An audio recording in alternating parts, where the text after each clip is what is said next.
Hello বন্ধুরা, আমাদের SDTV চ্যানেলে আপনাদের স্বাগতম। আমি দীপিকা চলে এসেছি আপনাদের জন্য তোমাদের রানী সিরিয়ালে আপডেট নিয়ে। রানী রিতম এবং দেবুকে জানায় যে আমি রাত্রিবেলা কিন্তু থাকবো না, সবাই মিলে তোরা যেভাবেই হোক না কেন আমাকে প্রোটেক্ট করবি। আমি ভেতর দিয়ে দরজাটা লক করে ঘুমানোর ভান করব, আর বাথরুমের পেছনে যে ভেন্টিলেটরটা রয়েছে সেটা দিয়ে বেরিয়ে যাব। এসব কি বলছিস রানী? হ্যাঁ, যেভাবেই হোক না কেন কেউ যাতে আমাকে ডাকতে না আসে এবং কেউ আমার খোঁজ না করে, এই বিষয়টা তোদের দেখতে হবে। আমাকে আজকে যেভাবেই হোক অনিশাদের মুখোশটা খুলতে হবে, তার জন্য কিন্তু আমি প্রস্তুত। ঠিক আছে রানী, তুমি চিন্তা করো না, আমি এদিকটা ঠিক সামলে নিতে পারবো। কী করে সামলাবে তুমি একবারও ভেবে দেখেছো সেটা? দেবু, এসব রিস্ক না নিলে যে আমার চলবে না, তাই আমাকে নিতেই হবে, বুঝতে পেরেছিস তো? এই বলে রানী নিজের ঘরে চলে যায়। সেখানে গিয়ে নিজে তৈরি হয়, কারণ অনিশা এরকম করে পিকলুকে একলা ছেড়ে দেওয়ার মানুষ নয়। সে কোনো না কোনো পরিকল্পনা করে রেখেছে, তাই পিকলুকে সুরক্ষিত রাখতে রানী প্রস্তুত হয়ে যায় মারপিট করার জন্য। তখনই পিকলু ফোন করে, বলে রানী আমি তৈরি হয়ে গেছি, তুমি ক্যামেরাটা লাগিয়ে নিয়েছো তো? হ্যাঁ, অডিও ভিডিও সমস্ত ক্লিপসগুলো আমাদের চাই, সেগুলো দিয়ে দেবো রানী, তুমি চিন্তা করো না। পিকলু দা, তুমি একদম ভয় পাবে না, আমি আসছি, তোমাকে কেউ কোনো আঁচড় কাটতে পারবে না। রানী যতক্ষণ আছে তোমার কোনো বিপদ হবে না, তুমি আমার উপর বিশ্বাস রাখো তো? রানী তুমি চিন্তা করো না, আমি তাহলে বেরোচ্ছি, তুমি এসো। ফোন রেখে দেয়। হঠাৎ রানী যখন বেরোতেই যাবে তখনই তার দরজা নক করার শব্দ। রানী খানিকটা চমকে যায়।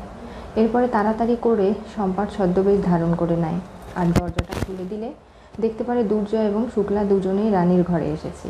কি ব্যাপার কর্তামা, তোমরা এখন এত রাতে? তোমার সঙ্গে কিছু কথা ছিল। হ্যাঁ বলো না। মেজ বৌমা তো ভোরবেলা উঠে সংসারের সমস্ত কাজ করছে, ও তো পারছে না একলা করতে, তাই যেভাবেই হোক তুমি যদি ওর কাজে হেল্প করে দাও। তুমি তো সেজ বৌদির বাচ্চাকে দেখছো, এখন যদি দুনিকেও সকালে টিফিন রেডি করে দাও, খাবার দাবার প্রস্তুত করে ওকে তৈরি করে দাও, তাহলে খুব ভালো হয়। তবে তুমি চিন্তা করো না শম্পা, কত টাকায় রাজি হবে আমাকে বলো, আমি সেটা করে দেবো। তুমি তো এখানে টাকার জন্যই এসেছো কাজ করতে, তাই না? হ্যাঁ, তাহলে ঠিক আছে, কত টাকা লাগবে বলো? আমার তো টাকার প্রয়োজন, টাকা দিলে আমি খুব খুশি। আর তাছাড়া আমার বাচ্চা মানুষ করতে খুব ভালোই লাগে, ওদের সাথে সময় কোন দিক দিয়ে যে কেটে যায় আমি বুঝতেও পারি না। তাই বলছি যে আপনারা যা দেবেন তাতেই হয়ে যাবে। আর কি কোনো কথা আছে? আমার প্রচণ্ড ঘুম পেয়েছে, জানেনই তো গ্রামের মানুষ সন্ধে লাগলেই ঘুমিয়ে পড়ে। এখন অনেকটা রাত, সারাদিন অনেক খাটাখাটনি করেছি, আর তো পারছি না, চোখ দুটো দাঁড়াতে দিচ্ছে না আমাকে। ঠিক আছে, তুমি চিন্তা করো না। আর সংসারের কাজে তোমাকে ইনভলভ করছি মানে এই ভেবে না শম্পা যে তুমি যে কোনো কিছু করে বসবে। আমাদের অনুমতি নিয়ে তবেই সব কাজ করবে, তা না হলে কিন্তু তোমাকে কি করে ডানা ছাড়তে হয় আমার খুব ভালো করে জানা আছে। মা, তুমি এই সমস্ত কী কথা বলছো? এগুলো বলো না। চলো। যাওয়ার সময় বারবার দুর্জয় রানীকে দেখছে। রানী দুর্জয় শুক্লা চলে যাওয়া মাত্রই দরজাটা লাগিয়ে দেয়, আর ভাবে যত তাড়াতাড়ি সম্ভব আমাকে কস্টিউমটা চেঞ্জ করতে হবে, করে প্রস্তুত হয়ে চলে যেতে হবে। পিকলুদার ওদিকে কী অবস্থা আমাকে জানতে হবে। রানী বেরিয়ে পড়ে। অনিশা গাড়ি করে আসছে, তার আগেই পিকলু চলে যায় সেই পুরনো বাড়িতে। সেখানে ট্যাক্সি করে এসে দাঁড়িয়ে আছে, কিন্তু অনিশা নেই। তখনই চারিদিকটা ভালো করে দেখলে বুঝতে পারে যে অনিশার ভাড়া করা গুন্ডারা লুকিয়ে আছে আড়ালে পিকলুকে শেষ করার জন্য, কোনোভাবেই তাকে বাঁচতে দেবে না। অনিশাকে ফোন যখন পিকলু করে, অনিশা জানায় যে সে আসছে, একটু দেরি হয়ে গেছে, তবে গাড়িতে তো সময় লাগছে, রাস্তা অনেকটা ভিড়। পিকলু বলে ঠিক আছে। এরপরে পিকলু অপেক্ষা করেই যাচ্ছে, অনিশা চলে আসে গাড়ি নিয়ে। বলে হাই পিকলু, কেমন আছো তুমি? হ্যাঁ ভালো। দেখুন, তোমার সামনে আমি দাঁড়িয়ে আছি। হ্যাঁ আমি বুঝতে পেরেছি, এখানে তোমার 2 কোটি টাকা রয়েছে, তুমি যা চেয়েছিলে সেটাই, গুনে নিতে পারো চাইলে, কোনো অসুবিধে নেই, নগদ রয়েছে। না, আপনি যখন বলেছেন সেটাই ঠিক। এখন আমি বিদেশে চলে যাব, আপনার এবং আমার রাস্তাটা আলাদা হয়ে গেল। আপনি চলে যান, দুর্জয়কে বিয়ে করে সুখে শান্তিতে ঘর করেন, আপনারই তো পোয়া বারো। আর আমি না হয় বিদেশ চলে যাব। পিকলু, তোমাকে আমি বিশ্বাস করতে পারছি না। তুমি এই টাকাটা নেওয়ার পরেও যদি কোনো ঘটনা ঘটাও, কী করব বলুন? এতদিন ধরে তো আমাকে দেখে এসেছেন যে আমি নানাভাবে আপনাদের টাকা নিয়ে কাজ করেছি, আর তারপরে আমি কাউকে কিচ্ছু বলিনি। আর এখন কেন মনে হলো যে আমি মানুষকে বলে বেড়াবো, কোনো প্রমাণ মানুষকে দেখিয়ে বেড়াবো? সেটা হতে পারে না। কিন্তু তারপরেও আমার একটা কথা জানতে খুব ইচ্ছে করছে, আপনি আমাকে এরকম করে 2-3 বার শেষ করার পরিকল্পনা কি করে করতে পারেন অনিশা ম্যাডাম?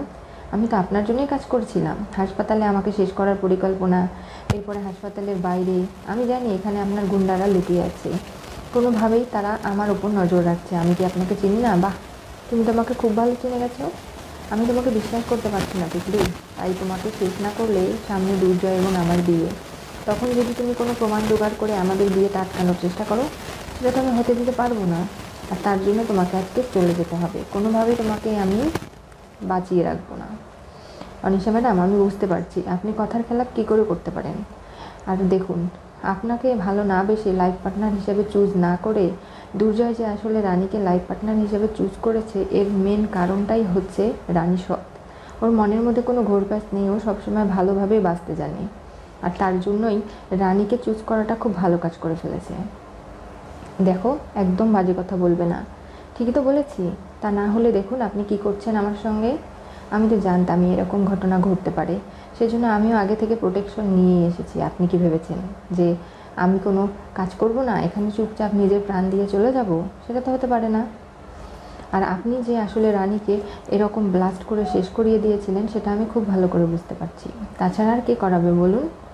যেটা জানো না সেটা নিয়ে একদম বাজে কথা বলবে না। আমি ঠিক কথাই বলেছি তো, কারণ এই কাজগুলো আপনি ছাড়া কেউ করাতে পারবে না, সেটা আমি নিশ্চিত। এতদিনে আপনাকে চিনতে আমার ভুল হয়নি। আর নিহাতি রানী এখন নেই, তাই তার কাছে কোনো প্রমাণ নেই, সেজন্য আপনি যা বলবেন সেটাই ঠিক। কোনোদিনও এই প্রমাণগুলো কেউ জোগাড় করতে পারবে না বিধায় আপনি বলছেন যে আপনি কিছু করেননি, তাই তো? রানী হয়তো বেঁচে থাকলে আজকে প্রমাণ দিতে পারতো যে তার সঙ্গে কে এই ঘটনাটা ঘটিয়েছে। আমি খুব ভালো করে বুঝতে পারছি যে আপনার এখানে আসার পেছনে অনেক উদ্দেশ্য রয়েছে, আর সেই উদ্দেশ্যগুলো কখনো সফল হবে না। কিন্তু পিকলু, আমি জানি যে তুমি যেভাবেই হোক না কেন আমাকে ডোবানোর চেষ্টা করবে। সেটা তো করবে না তুমি, কারণ আপনি একজন লাইফ পার্টনার হিসাবে খুব খারাপ মানুষ।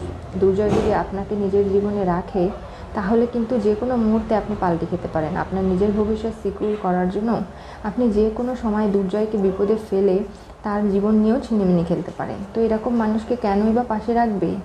সেটাই তো সব থেকে বেশি বড় প্রশ্ন, তাই না? দেখো, আমি যা কিছু করেছি নিজের ভালোর জন্য করেছি, আর দুর্জয় এখন শুধুমাত্র আমার। রানী আর নেই, ওকে নিয়ে নানা ধরনের কথাবার্তা বলা তুমি বন্ধ করে দাও।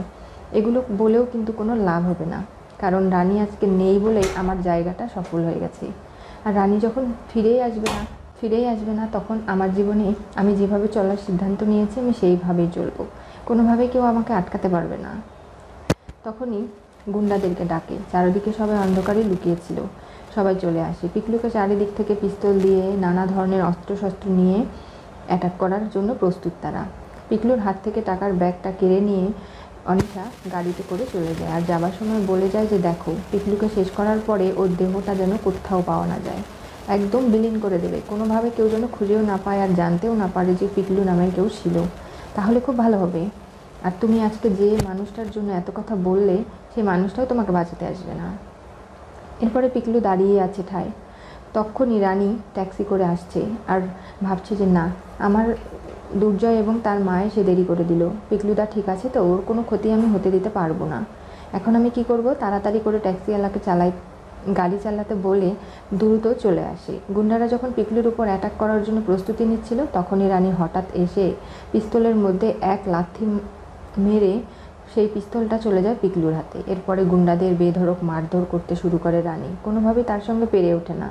5 জন আর রানী একলা। তার শক্তির সাথে কোনোভাবেই লড়াই করে অনিশার গুন্ডারা পারছে না। সেখানে সেই গুন্ডাটিও রয়েছে যাকে অনিশা সব থেকে বেশি বিশ্বাস করে। আর অলোককে দেখে রানী এতটুকু বুঝতে পেরেছে যে অনিশার এই সব কিছু আগে থেকে পরিকল্পনা ছিল।